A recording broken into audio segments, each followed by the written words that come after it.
The government is committed to completing 45,000 housing units by 2020. Even so, Housing Minister Randall Mitchell says it's just a dent in the demand for housing. The Housing Minister was speaking to reporters at the Springfield Housing Development today. Ian Wayson has more.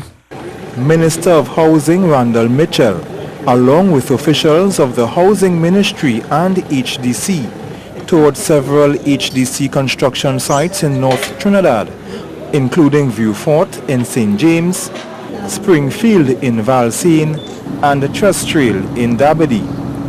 The apartment building A in View Fort is holding 44 units and should be ready by the end of September.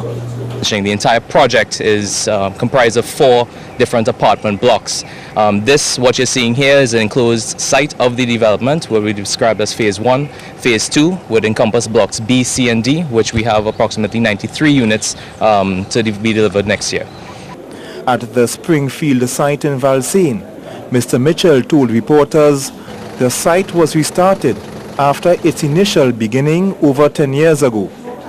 Like View Fort in St. James, where we just came from, and having that project started in 2004, as Minister of this government, I gave the undertaking that all these previously stalled developments would be completed.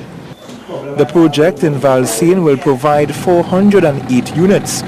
These units would have started with one cost, but more than a decade later, the cost changed.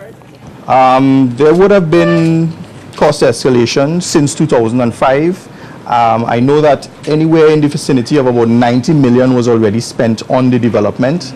I believe the original contract price was $125 million.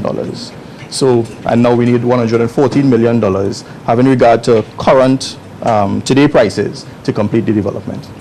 The 23 sites that are currently under construction is part of an accelerated program with 20 more projects in line to come. These projects, however, with an estimated 12,000 units, are still not enough.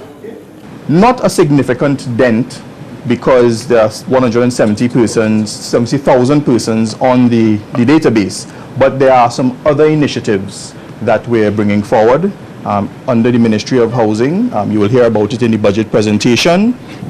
These single units or houses will be sold, while the apartment units will be rented. All of the homes are for low-income earners, with the apartments going for $1,500 a month. Ian Wayson, C News.